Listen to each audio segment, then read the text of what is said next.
Hey guys, Kyle here, Gnarly Knives, and I got a sweet review for you guys today. We're going to be talking about this here. This is the Fallknïven S1. This is the base version, the one with the VG10.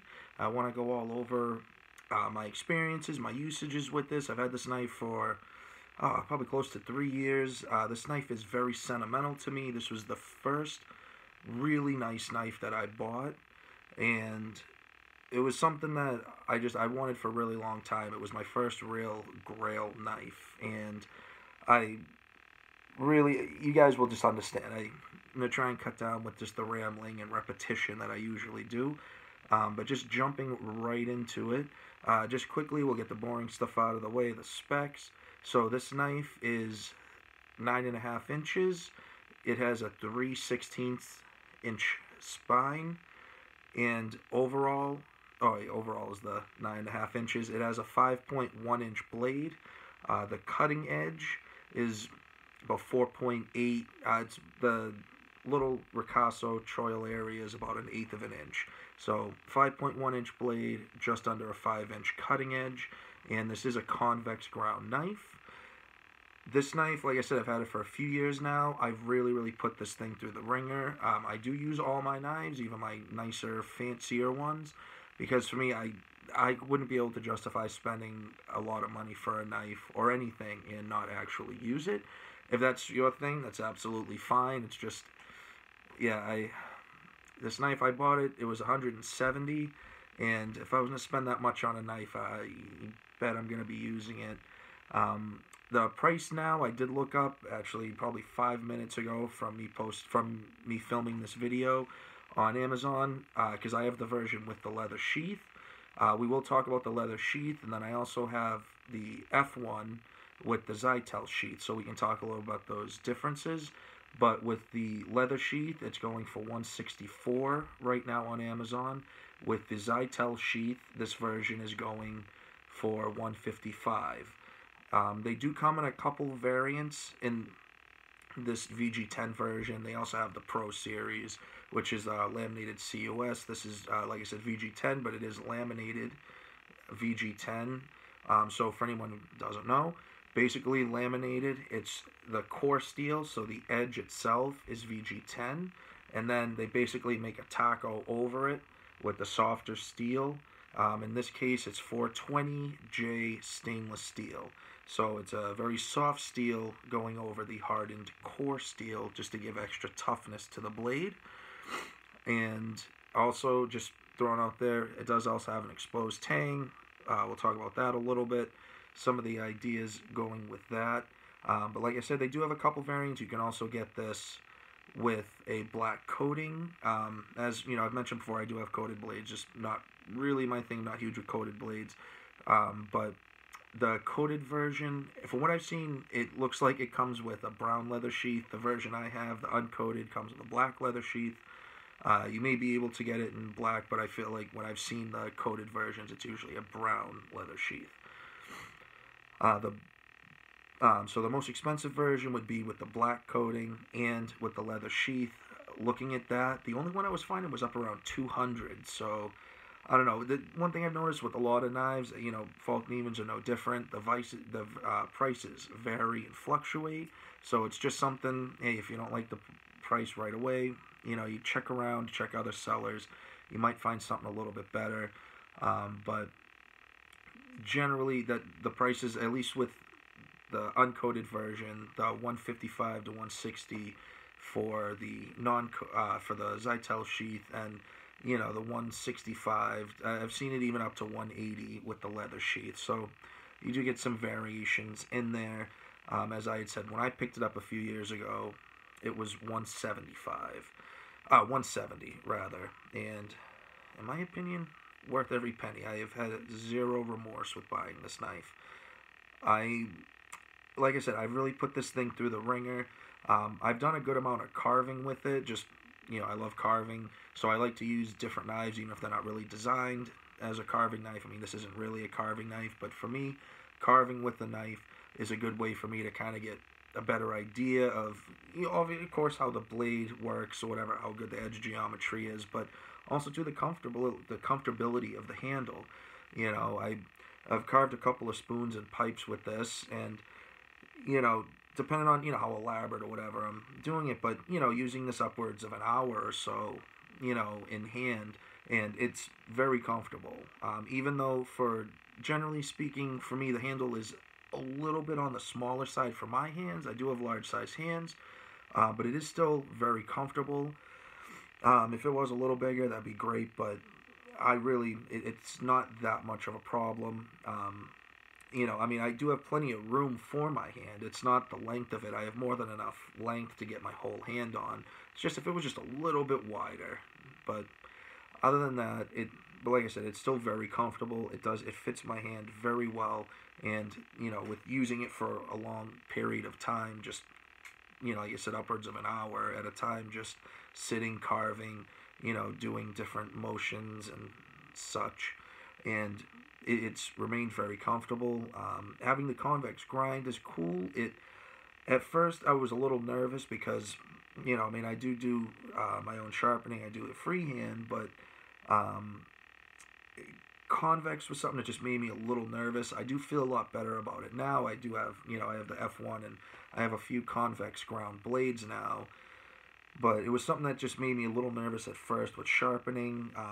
I may go into a little bit, just a little issue I had. It was my problem, not the problem with the knife. It was just lack of experience with sharpening. But I do want to do a video at some point, actually in the very near future, maybe this weekend, or if not next weekend, just with talking about sharpening, potential for over sharpening, what you can do to kind of fix that, because I have a few different knives that, a couple just from inexperience. This was one of them. I also have an Ontario Rat 1 that that's the knife I really taught myself to do most of my sharpening on, and I have just sharpened the crap out of that knife. And it's still a good knife, but I don't know, we'll save that for the video. But this knife, I've used it for a multitude of different things. I've taken this to woods with me quite a few times, using it because I like to collect materials, not just for carving, but just in general. One thing I like to do, I've done a few times now, is I like to render my own birch oil. So it's just basically, collecting birch bark, heating it up in a fire, but without letting air escape, and then collecting the oils that collect. But you need to get the bark off the trees. And just, a little disclaimer, it's always off of dead trees, stuff I find on the ground or something that is absolutely dead. Because, well, one, it's just, for me, I know it's just a little bit easier getting the bark off when it's dead. It doesn't always have quite that same grip. It's easier to slip off. But also, too, I'm not trying to damage trees. If it was a survival situation, I need to start a fire, there's birch bark. Yeah, I'm going to do it. I'm, trying to live. But that definitely hasn't been the case. But using it to slice in and kind of pry the wood out, or the bark rather. Now, granted, I feel like most knives you can do that. You don't have to worry about snapping tips or anything off. But this does have a pretty stout tip for the size of it. It does thin out versus up here, but it gives you a swedge. But the thickness right down the center of the spine, where the swedge starts and the grind for the convex grind begins, it does give it a nice bit of stoutness. So it is a pretty strong tip. And then also too, just, when I first really started getting into knives, a lot of it was just watching tons of videos of people, doing those, tip tests and, trying to see, oh, well, will it hold up and all that. Nothing I'm proud of, but, it's how you learn. Luckily, have not had any issue with snapping any tips doing it that way. I also have done a good amount of batoning with this, and without getting into a whole thing about batoning, if it's a $50 knife or a $2,000 knife, it's your knife. Do whatever the hell you want with it. It's not my place to tell you what to do.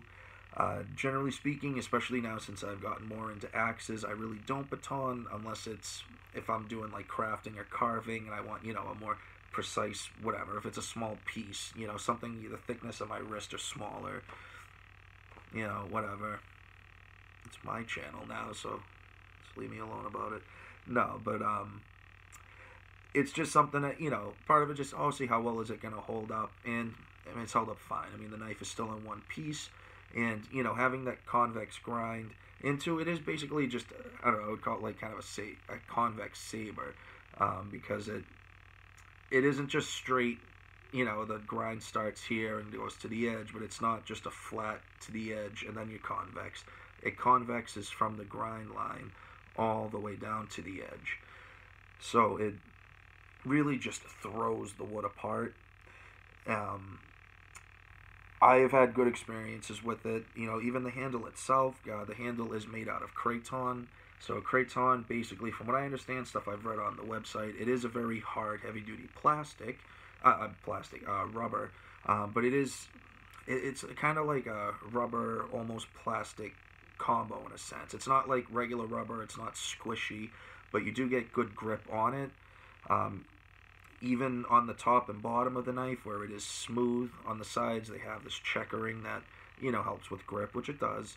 But even where the smooth, you know, I say smooth in air quotes, because it is smooth to the touch, but it still gives, you know, it, even if I'm not holding on to where it's, the checkering is, I mean, it's still, you know, I'm really trying, my hand's slipping up the blade before I'm pulling this out of my hand. But the knife, it's very comfortable, has really good grip, but the kraton has held up really well. Even, you know, no matter what the handle material is, if, you know, the Britannia that I have done in the past, I really try not to hit the handle if I can avoid it. You know, sometimes even if you try not to, you get a couple whacks. I have whacked it a few times, but it honestly has not taken any damage from that. Now, I'm sure repeated whacks to it over, you know, many years or whatever of doing so, yeah, I'm sure it will. But I feel like that's true for just about any handle material shy of, you know, say metal. You know, I feel like even, you know, if you're using something like G10 or micarta or something like that, maybe the handle material itself will be good, but, you know, all that shock is getting transferred through the knife, and it, you know, and the pins or whatever, something will eventually give. But it has held up super well with that. But I've also used this quite a bit for doing food prepping. One of the things too I'll also do, I like to do with fire is, aside from rendering the birch oil, I also like to make my own fix and wax. I've discussed in other videos, not really going to go into it, but, you know, I've used this to cut up the fat, or the, I'm trying to think of the right word, the tallow, so it's kind of like that, you know, where most fat will be kind of soft at room temperature, tallow, which I think technically refers more to kidney fat from deer, but basically it's just a more stable fat, so at room temperature it's still hard. But using that, and then too, you know, not to be too gross, but, you know, there are blood vessels and sinew and stuff in it, and it just slices right through. I've used this to, you know, cut up meat and vegetables, and, you know, just for fun. You know, I mean, this is not a kitchen knife, but it, you know, I mean, I guess any knife, if you think of it as sharp, will work, some better than others. But this thing does hold up really well. I mean, I think this would be great I think this is great as just a general all-around camp knife, but I do think you could press it into service if you needed it. If you were stuck in the woods and this is the only knife that I had, you know, I would feel pretty damn confident with that. You know, I mean, is it, you know, a huge, you know, 6-7+ inch blade? No. But for what this is, if this was the only tool that I had, you know, everybody talks about the one tool option. I think this makes a great one tool option.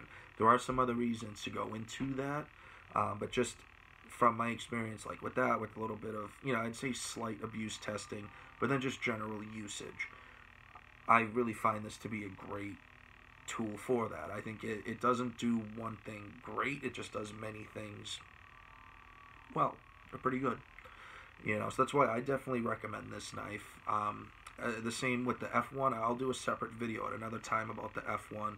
And at some point, I think Santa Claus might be bringing me a A1, but which will be great, because then to really test out, because that's the same knife basically, just little over an inch longer. This is a 5.1 inch blade. The A1 is a 6.3 inch blade.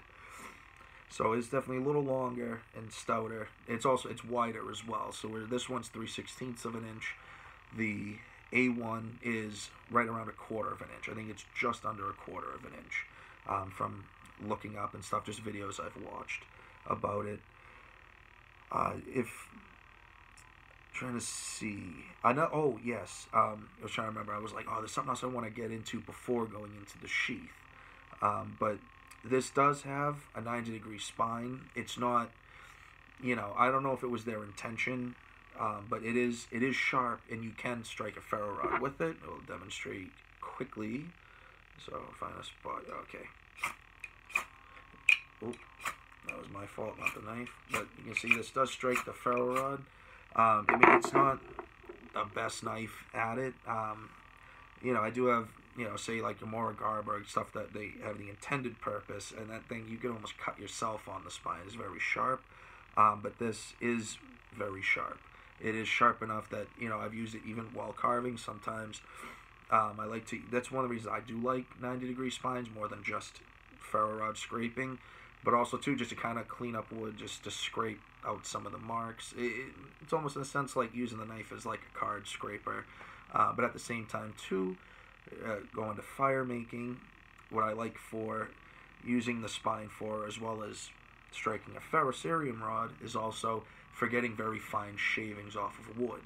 So those will catch a lot nicer, and this does a pretty good job at that. So this is something I just think you could use this for a multitude of purposes. And like I've said before, I'm not a martial artist by any means. I am not a knife fighter. The way I kind of put it is, my first instinct is going to be to run, but if I'm backed into a corner, sharpened metal's better than my bare fist. But if I can get away first, I will. Say what you will about that, but like I said, I am not a martial artist or a knife fighter by any means. But if I did have to do that, this would, I think, be a pretty decent knife for that as well, especially, excuse me, you do have a really good, that swedge I was talking about, because it does, of course, start right at the tip of the blade, but it runs, it's close to 2/3 of the way up. It runs from here all the way down, so this thing is really good at penetrating, because even saying, too, with, I know, it's dumb, but, when I would do, like, the tip tests and stuff with it, this, compared to other knives that are just straight, flat with no swedge, just regular drop points, what have you, this was getting pretty good penetration into the wood, and wood is a lot tougher than skin, so you're definitely going to get penetration with this.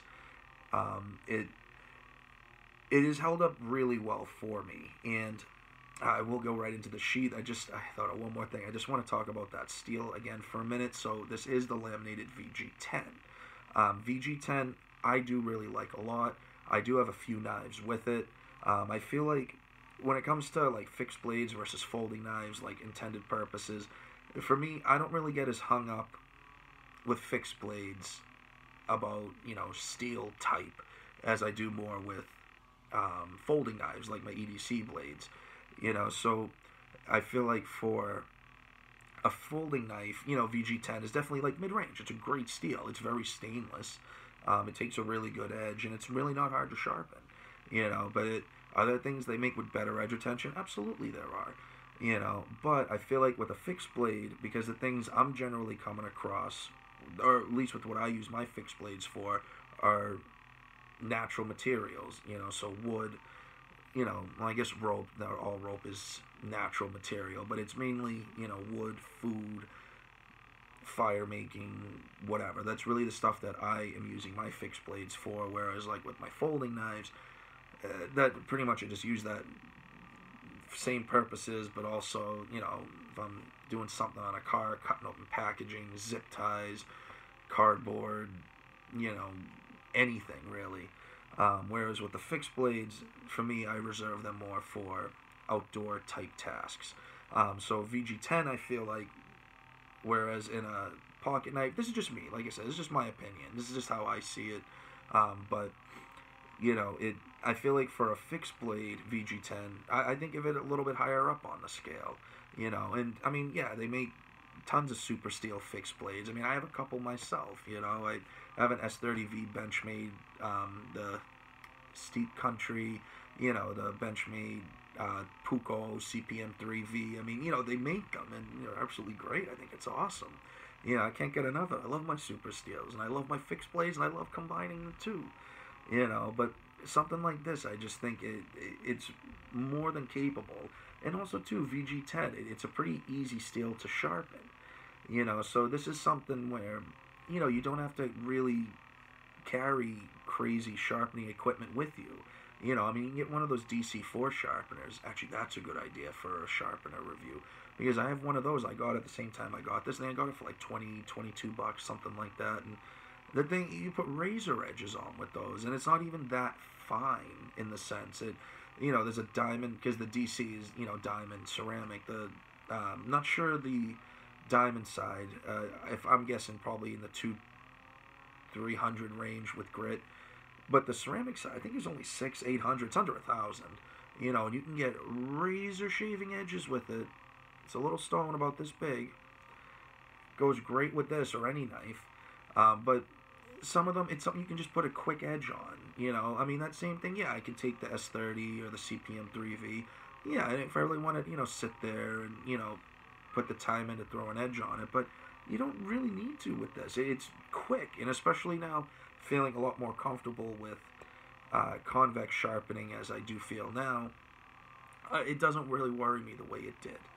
But, alright, it's enough on the blade for right now. We'll get into it a little bit more, but I want to talk about the sheaths, because it'll be a little controversial a little bit, when we get to the Zytel, but I want to start with the leather sheath. Alright, so the leather sheath, I think they actually do a really good job. I mean, for what you're paying for the knife, I would hope you're getting a good sheath, and the leather one, you definitely are. It's a dangler, which I really like, so you have the little D-ring built into the leather, and it allows you, just kind of the free float and all that, which I really dig. When the knife is in the sheath, it rides lower, so when it's in your belt, the top of the knife is up here, which I think is good, because I hate when it's just digging into my, got my love handles. It just digs in. Not this, but I hate when knives, when they're, sticking way up over past your belt. You go to kind of bend or do something, and the thing's just digging into your ribs or your gut, and yeah, it's just not comfortable. Don't dig it as much. But I appreciate how they do it with this. This is built very well. I mean, they do have the rivet up top here. The stitching is very even, is well done. And, excuse me, it does have a welt. Well, actually, it has 2 welts. So it actually makes it pretty thick. So that's 4 layers of leather. So you got where it folds over, and instead of a single wedge, you got 2 wedges in there. And the way it's built too, where it kind of contours down, the finger guard hits right in here. So you honestly, that edge is only down to about here. You really don't have to worry about it slicing through, unless you're going in at a weird angle. You don't need to worry about it slicing through the sheath. I know, I've done it a few times on other knives. Heartbreaking. But I don't worry about it with this. Now, yeah, I mean, you want to be a little careful. You can, if you're going at a weird angle, you can slice through the front or the back. I've also done that. But with this, I can put it in, boom, it's in, and I'm not worried about it. The knife isn't going anywhere.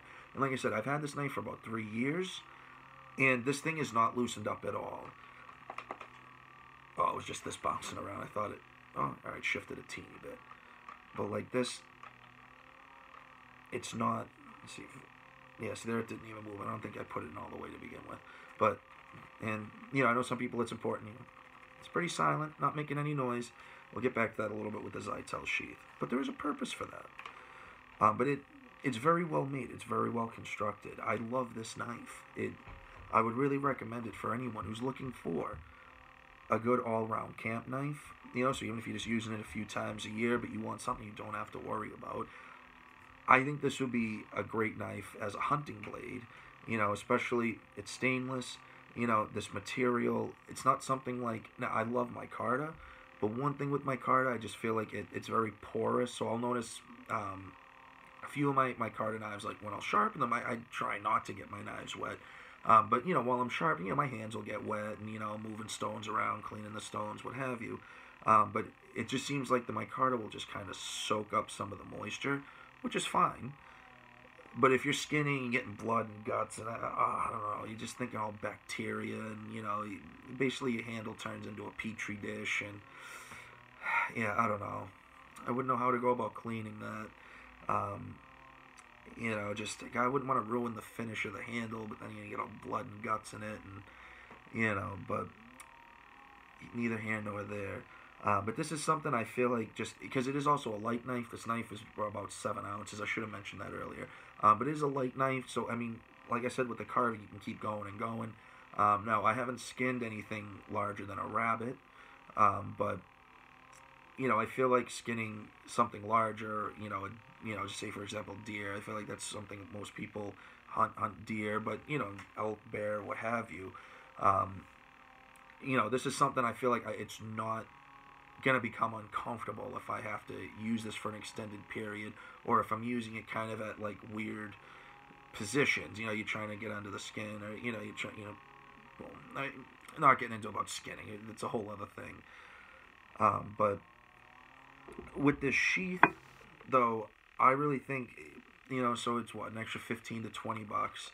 I mean, I feel like if you bought the sheath alone, this would probably be like a $30 to $40 sheath. So I feel like the value is there, especially with the sheath.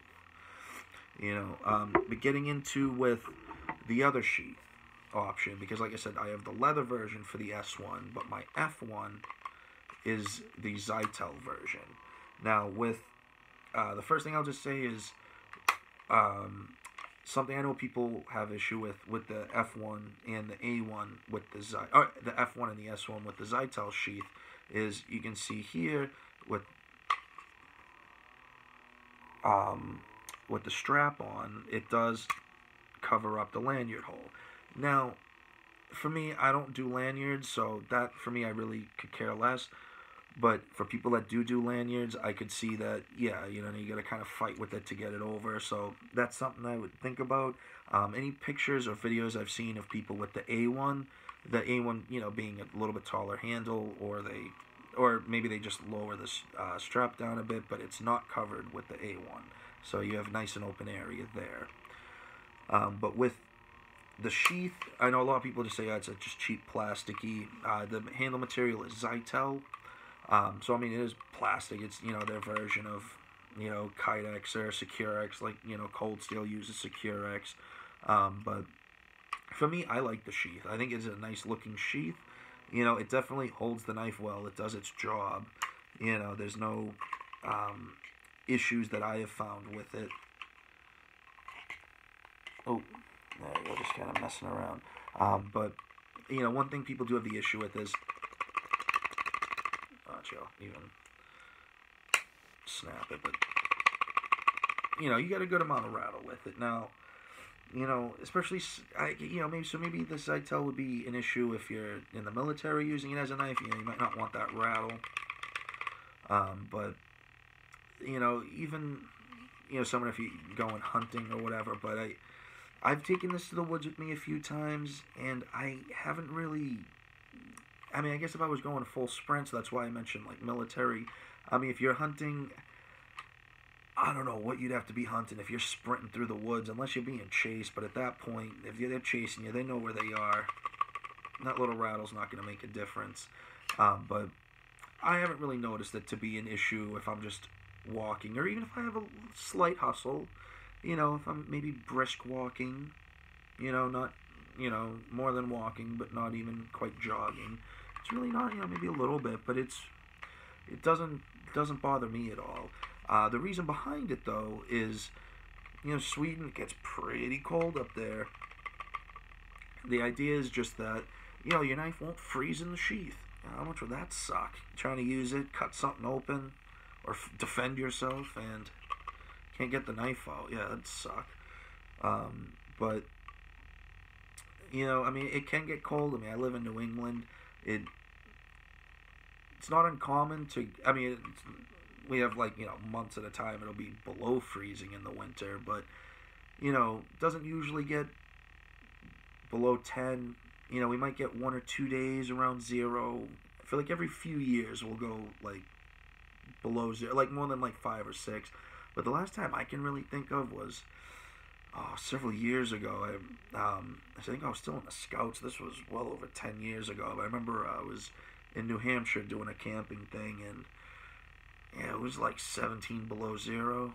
There might have been another time after that, but nothing that stands out. But way up in Sweden, it's a little more common than here, so I can see that being something that they would consider in their making. But whatever, I'm not a designer or a maker really. I just, I like collecting them. I just mess around with stuff. This though, the sheets I think they're adequate. I mean, yeah, are there better quality ones? Yeah, sure. But for what it is, I really don't find an issue with it. Another thing people won't really like is that there is this little tab you can see here, and that's what, you can kind of see it move. That's what holds the thumb guard in, I keep saying that, the finger guard in place. I have seen some people, they've broken on them. That, I don't know, it can maybe just be if there was just a flaw with the sheath itself. I mean, unless you're just like jamming it in there. But I really have not had that to be a problem with this one. Now, granted, this knife I have probably half the use that I have with the S1, or the sheath rather. But I am not really worried at all about it. I mean, the only reason I got the leather version was just because I just really like leather. I think it's cool. It's a little more old school and whatever. But the F1, I mean, this I did get as a gift. My fiance got it for me for Father's Day. Was it Father's Day? Oh, it was my birthday. Yeah, so this one I got this past year. Oh, so I've had this a little less than a year. But when I got it, I opened up and I saw the Zytel. I was kind of excited. The leather sheath on this is pretty cool. It's got the flap that goes over. It's very similar to the leather sheath you'll get on the Mora Garberg. But I don't know. I was pretty happy because I think I wanted something a little, or I think I was, or I know I was pretty happy, but it was because I just wanted to kind of try out, see how this was about. Because I had heard and seen lots of things about people complaining or, for or against the sheath, and I wanted to have my own opinion on it, and I like it. I dig it. It doesn't bother me at all. Actually, the A1 I'll probably get with the Zytel sheath as well. I don't know, do they make it in leather? I'm not sure. I feel like I haven't, at least on Amazon, I feel like I haven't seen a leather version. I wish I could get both. I'd pay extra. Charge me an extra like $30 and just throw an extra, I'll take 2 sheaths. That'd be awesome, depending on what I want to do with it or what I'm planning, but whatever. It's a whole other thing. But these knives, they're really good knives. I mean, you do pay for them. They're, I mean, even the F1 here, the cheapest I've seen this is like $95. I think my fiance told me when she bought it, it was like $105, $110. I've seen these as high as, for the Zytel, I've seen them as high as about $120. Like, actually, I'd say about $110 to $115.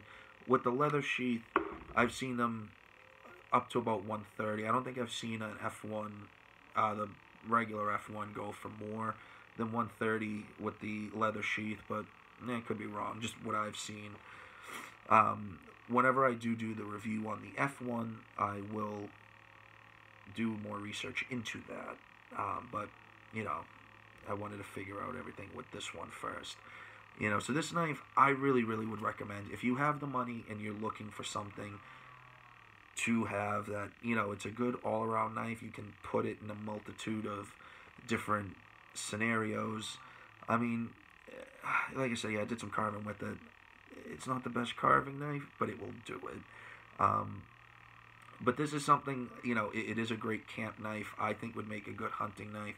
Like I said, I haven't skinned a deer, but, I've skinned rabbits before, and watch, I skinned one rabbit. But for that, I actually used a Scandi grind knife. I used a Mora 711. But it did fine. And I think I did pretty decent, too.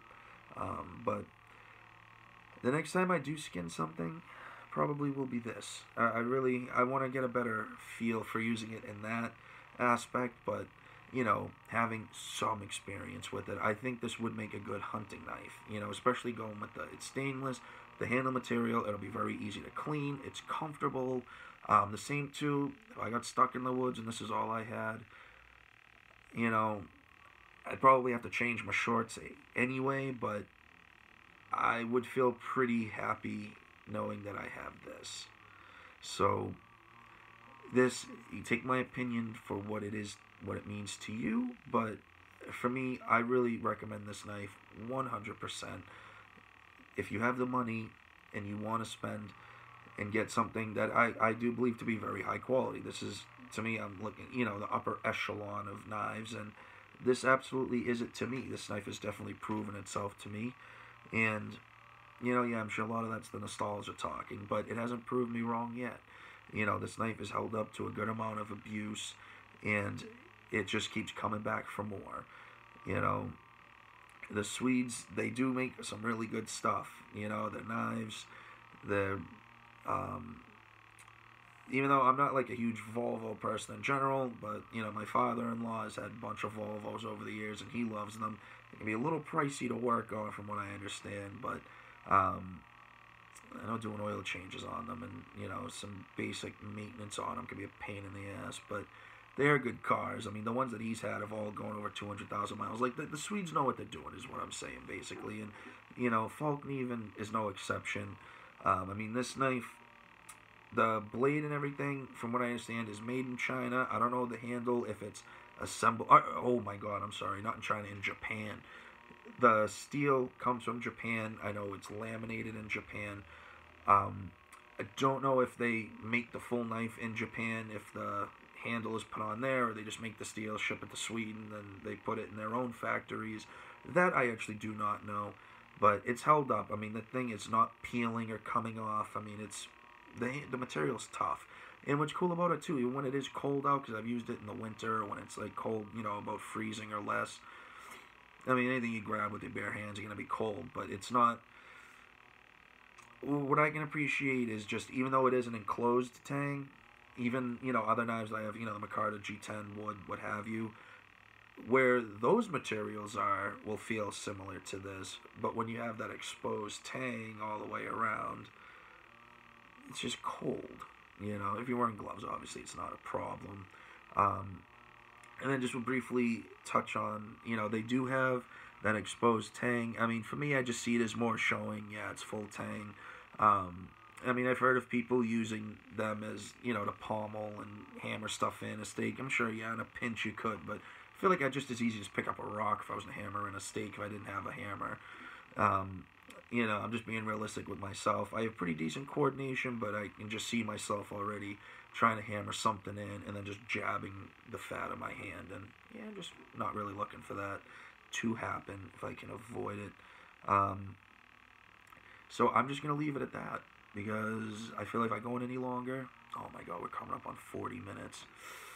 It's going to be my longest video yet, guys. I'm sorry. It's going to take me so long to upload it. I literally have to babysit it while it uploads to me. Well, can I do it with my phone? Whatever. Now I'm just rambling again. Great knife. I highly recommend it. If you have any experience with Fallknïvens, or if you like them, or if you want to get them, let me know in the comments. We can talk about them. Please like, subscribe, share. Look me up on Instagram, Gnarly Knives. Always have stuff going on. Gonna try and get maybe another video out today. I definitely want to get another one out tomorrow. We'll probably go into the sharpening. Didn't end up getting into the dangers of over sharpening with this, but this video ended up going on to an hour long. But spoiler, the knife is fine now. It's good. I have fixed it. It was much work, but it has been done. I think I have carpal tunnel now, but the knife is fixed, and it's all good and better now. I am much better at sharpening convexes than I was prior to the escapades that I had to go through to fix this. And now I feel a lot better having to sharpen any other of my convex knives. Gained the experience with those other ones, ruined this knife, but fixed it. I was able to get fairly comfortable with sharpening the other ones, just taking my time with it more. And those knives have held up well, and I've not damaged them. I haven't damaged this, or I got a Tops Bob. That's a convex, like a Scandivex, if you will, and some others too. Oh my god, I'm so sorry this is going on so long, but please like, comment, subscribe. I hope you guys liked the video. I hope you got some good information. I'm Kyle with Gnarly Knives. Please consider the F1, the S1, F1, A1, any one. Really, they're all good knives. Remember, keep carving, stay sharp. Peace. Oh my god, this went on so long.